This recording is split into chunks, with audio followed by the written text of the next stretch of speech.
Hey everybody, join me as I take a deep dive into another Stephen King classic. In this segment I call SK Reviews. Warning, there will be spoilers ahead.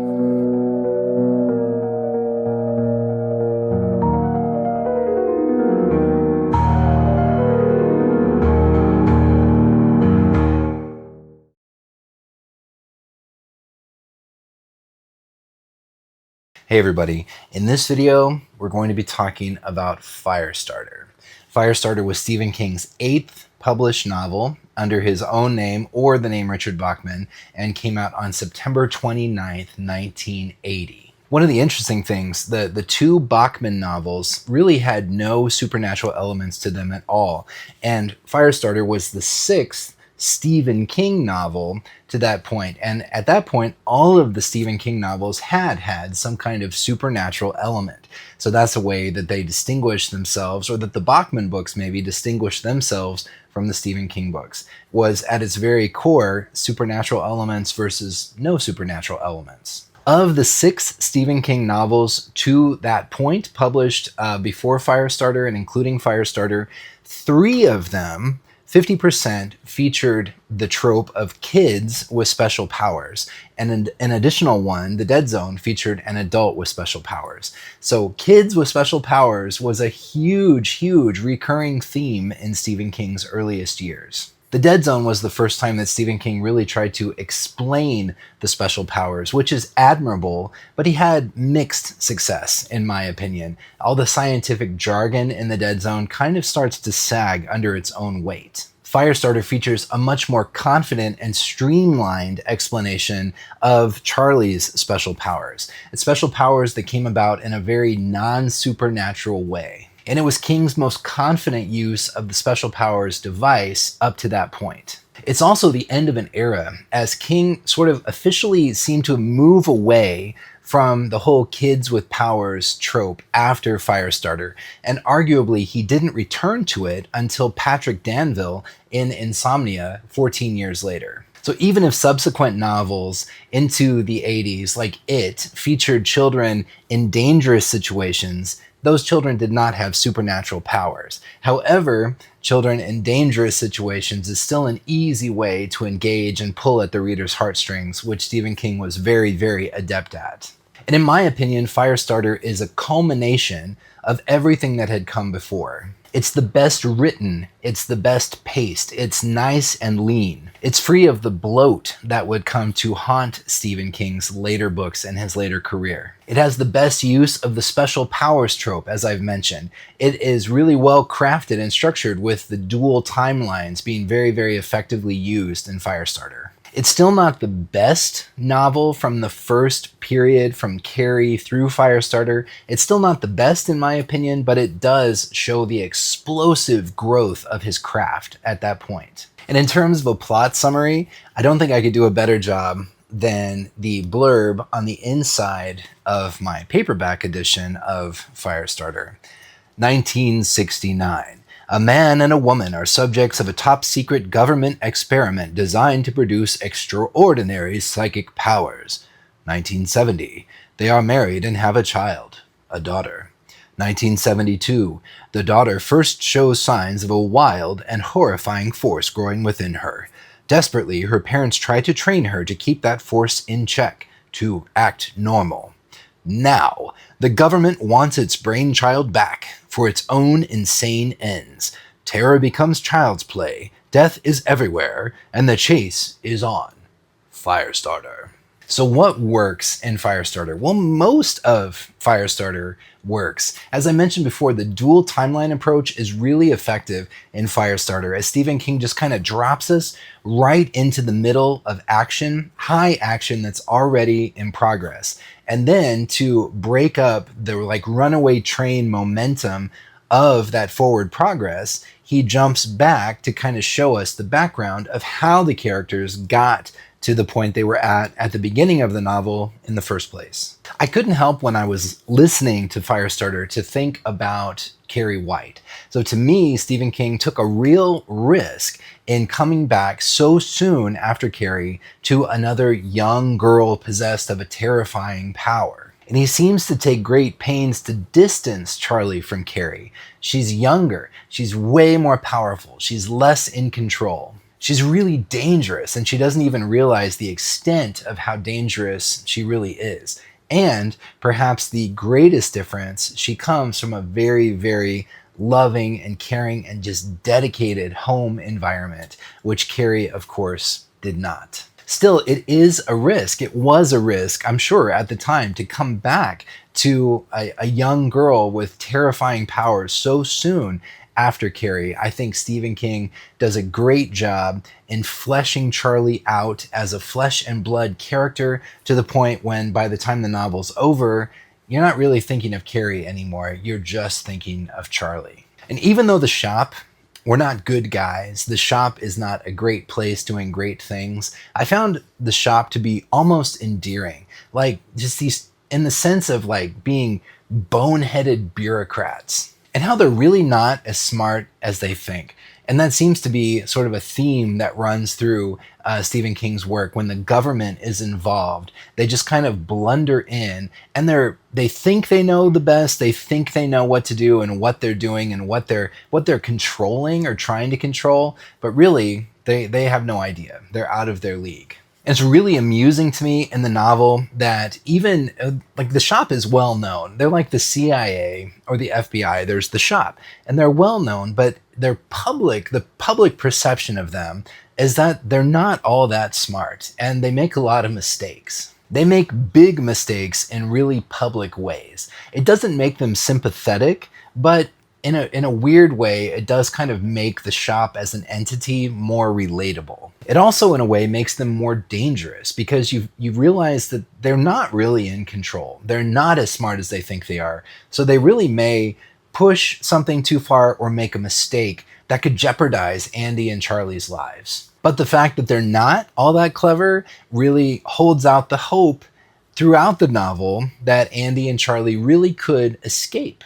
One indication of just how not smart the shop is the fact that they go about breaking down Charlie's complex against using her power. In fact, they encourage her, they reward her to use it until by doing so, they're allowing her to grow more comfortable and more confident and more strong in her powers, and in the process of doing so, sign their own death warrants. One thing that I really found amusing about the shop is so they're this super shady government organization, and Stephen King goes to great lengths to paint them as such, but then they have this just absolutely gorgeous, idyllic kind of headquarters with rolling lawns and a lake and barns and horses, and it just seems like the most gorgeous place, the most postcard-esque place you'd ever want to visit. Except for the whole not being able to leave again thing, it does seem like a really nice place. And I thought that was really interesting and kind of funny. So rather than being in just this gray office tower somewhere in New York City, they're out in the countryside and this just beautiful scenery. And the whole time they're planning and plotting and doing all of these really heinous things. Rainbird. I have to talk about Rainbird. In my opinion, he's one of the all-time great Stephen King villains. A lot of times Stephen King uses villains like Randall Flagg that are not really human. They have supernatural powers. They may be immortal, what have you.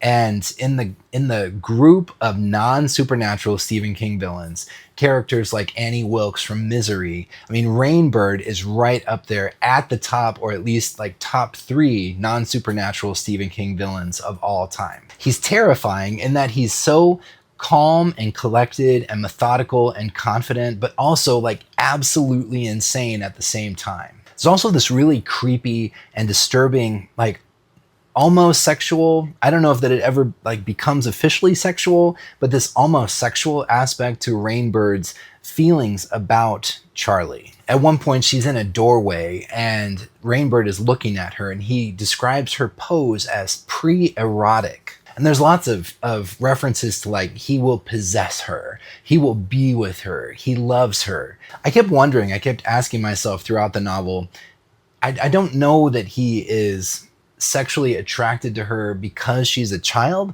but definitely sexually attracted to the power and the danger that she possesses and that she represents. And the fact that she's a kid, that this power and strength is wrapped up in this package of a child, doesn't seem to change his feelings at all. Very, very disturbing, very, very memorable, very scary villain. Definitely Rainbird stands out to me as one of the all-time great Stephen King villains. Another thing that really stood out to me about the novel was Andy as a character. I could relate to his palpable, almost desperate love for Charlie. Just as the noose keeps tightening more and more in the early part of the novel, and he just keeps desperately going and pushing himself to the limit because he's just trying beyond all hope and reason to keep her safe. That sort of paternal love was a new aspect to the Stephen King universe at that time.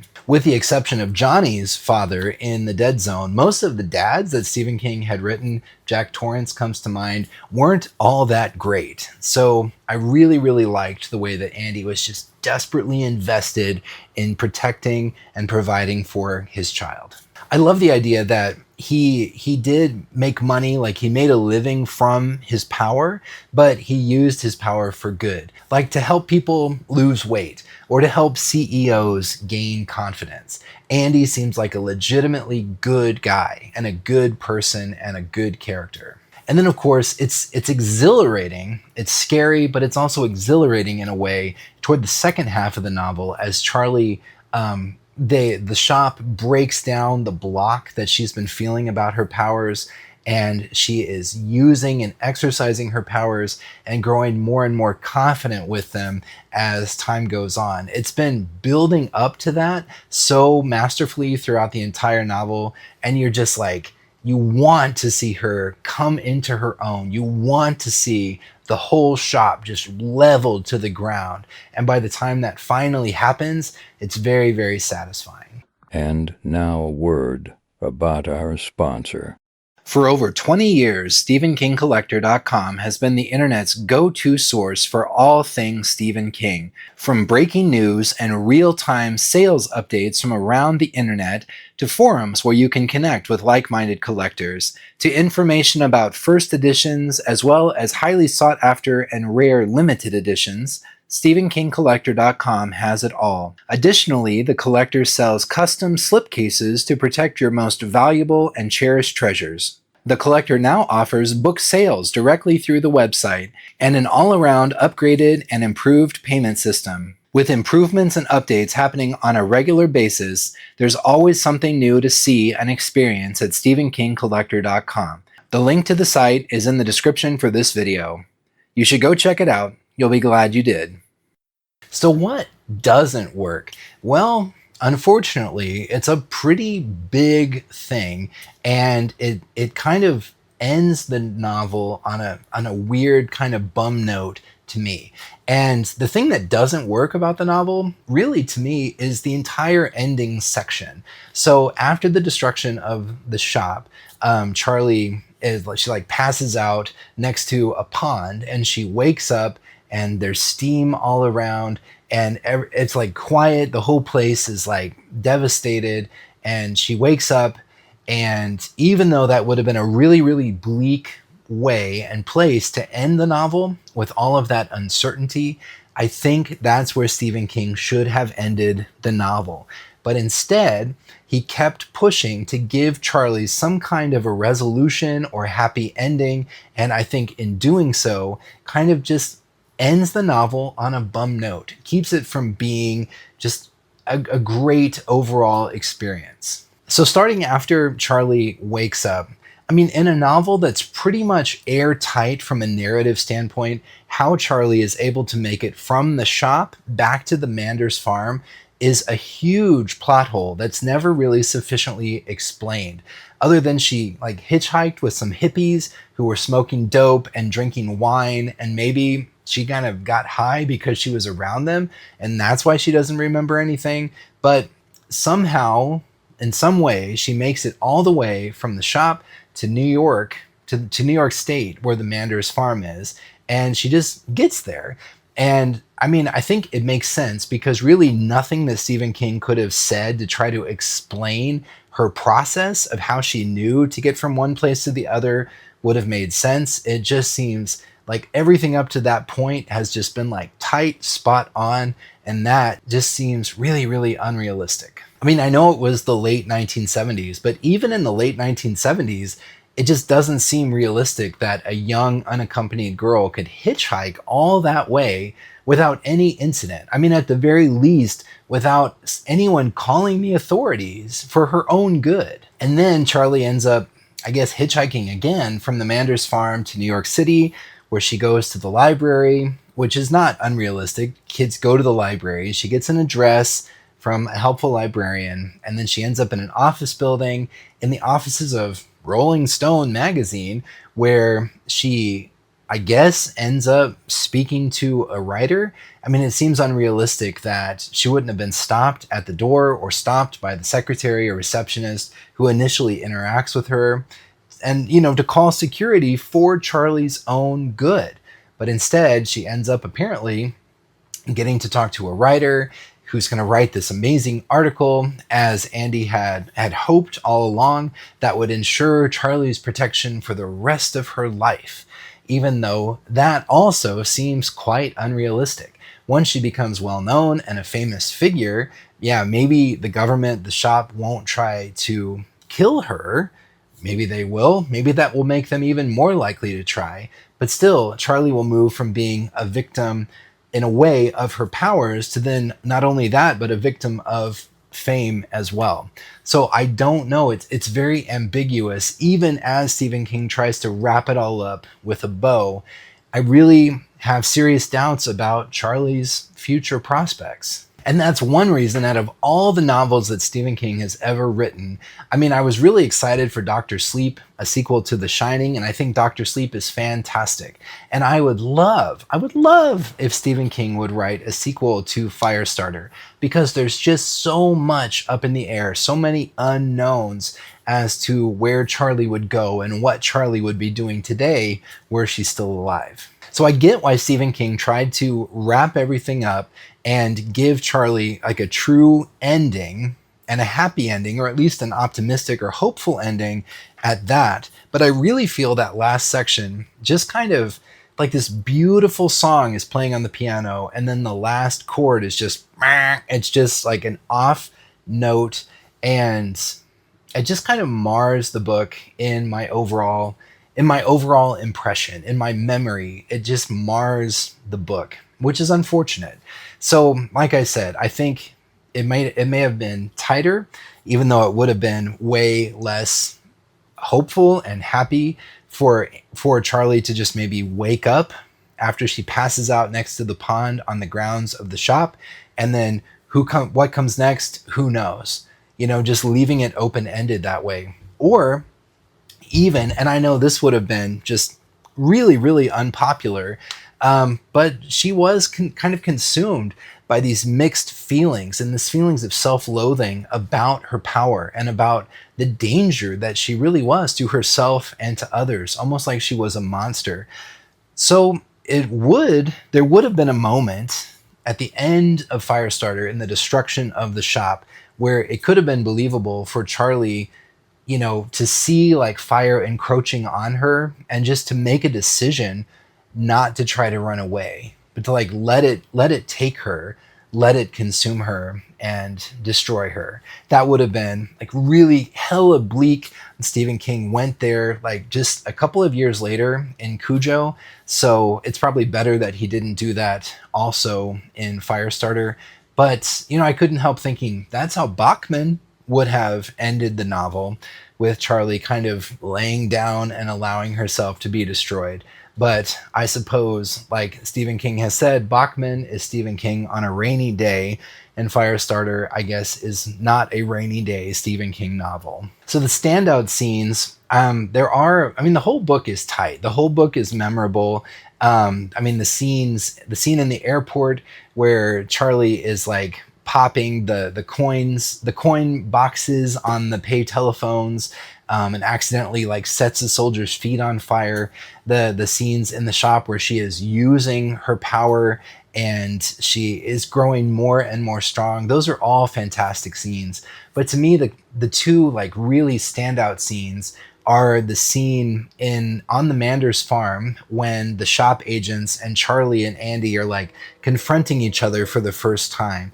It's the first true like Charlie just unleashing, and even then it's like a drop in the bucket to what she's capable of. But again, it's been like building and building in this anticipation of like exactly what is she capable of, and Stephen King gives us a taste. And the scene is very scary, it's very disturbing, but also because the shop is so annoying and so methodical and so persistent, it's also really satisfying for them to get kind of a swat up the back of the head. And then, of course, on a bigger scale, the entire sequence at the end, the destruction of the shop, the death of Rainbird, the death of Andy, which is like, it's sad, it like pulls at your heartstrings. But again, he stayed true to himself and he gave his life to protect his daughter. And then she brings the whole ridiculous bureaucratic mess down around her in this like fiery apocalypse that's really, really satisfying. It's not a single scene per se, but I also really, really liked kind of the way that Andy gets his groove back, so to speak, when he's at the shop and he's being kept separate from Charlie, and he kind of realizes what's going on, that he's getting soft, he's losing his edge. All he wants is his pills, his drugs. Give me my pills, give me my pills. And when he makes the conscious effort to stop taking the medicine and he regains his resolve, he regains his edge, and then he's able to, like, the shop has, again, like, it's an example of their kind of sloppy bureaucracy. They think they know everything. They've kind of written him off as completely ineffectual and out of the picture. Little do they know that he, in fact, has regained his power, and the way that he's able to leverage that and use it for his own ends and for Charlie's ends toward the end of the novel is really, really satisfying. So there's an Easter egg in Firestarter, and it's kind of a random and surprising one. So there's a doctor at the shop named Dr. Patrick Hockstetter, and Patrick Hockstetter is also the name of one of the really, really like vicious and twisted local kids from Derry that features in it. Patrick Hockstetter is one of the early victims of Pennywise. So I just thought it was interesting that Stephen King chose to use such a distinctive name in two novels in pretty rapid succession. I think even though it wasn't published till 1986, he had been working on it for some time. So Firestarter was pretty fresh when he started writing it, and just worked that name back into the later novel. So final thoughts, like I said, Firestarter is kind of a culmination of Stephen King's progress and everything he had published up until that point. It's the best written, it's lean, it's mean, it's the best paced, at least until the end, and it is a really, really exciting and invigorating read. Even though Stephen King took a real risk, I think, of potentially even self-parody or self-referencing so soon after the publication of Carrie by having another young girl with a special power, he does a great job of giving Charlie her own identity, her own persona, creating a fully fleshed character who stands alone in her own right. And like I said, if there was ever a Stephen King novel that demanded a sequel, this would be it. So if you're listening to this, Stephen King, if you find the spark of inspiration to revisit Charlie McGee, or I don't know, give another up-and-coming author the permission, like with the recent collection, The End of the World as We Know It, to maybe revisit the world of Firestarter, or several authors revisit the world of Firestarter and give us glimpses as to what Charlie is doing today, I think that would be really cool. So ultimately at the end, I give Firestarter a 9 out of 10, or a 4.5 out of 5. I think the thing that really keeps it from a perfect score is just that ending section, Charlie Alone, where Stephen King, like, he makes some leaps, leaves some plot holes in his wake, just trying to get some kind of resolution or happy ending for Charlie. I think if he had ended things ambiguously or even bleakly at the shop after the big destruction scene at the shop, it would have been less enjoyable of a novel overall, but it would have hit harder. It would have been more honest. And I think it would have elevated Firestarter, not just to the level of like a novel from Stephen King's classic period, but to like an absolute Stephen King overall career spanning classic. As it is, it doesn't quite get there. I think if it had ended bleakly or ambiguously, it would have been an easy 10 out of 10, 5 out of 5. But as it stands, I got to give it 9 out of 10 or 4.5 out of 5. So let me know in the comments, what do you think about Firestarter? Is it absolutely your favorite? Do you love it? Do you hate it? Do you agree, disagree with my opinions on the novel in this video? Please let me know in the comments. I'm always curious to hear your thoughts, and I appreciate the engagement back and forth. I really look forward to logging into YouTube, and I'll see I've got a few notifications like, all right, what's that? And your questions and your feedback and your support have just been fantastic. I look forward to it every single day. And as always, if you ever have a more in-depth question, a more in-depth comment, or something that you would like to send pictures of something that you've bought or you're thinking of buying, feel free to email me, skfirsteditions@gmail.com, and I will try to get back in touch with you as soon as I can. So thanks as always to channel sponsor Thomas over at SK Collector. Thanks to channel member Nick Dean for your ongoing support. And thanks to you, the viewers and subscribers, for your ongoing support of me and of the channel. I really, really appreciate it. So until next time, wherever you are in the world, I hope you take care of yourselves, and I will talk to you later. Bye.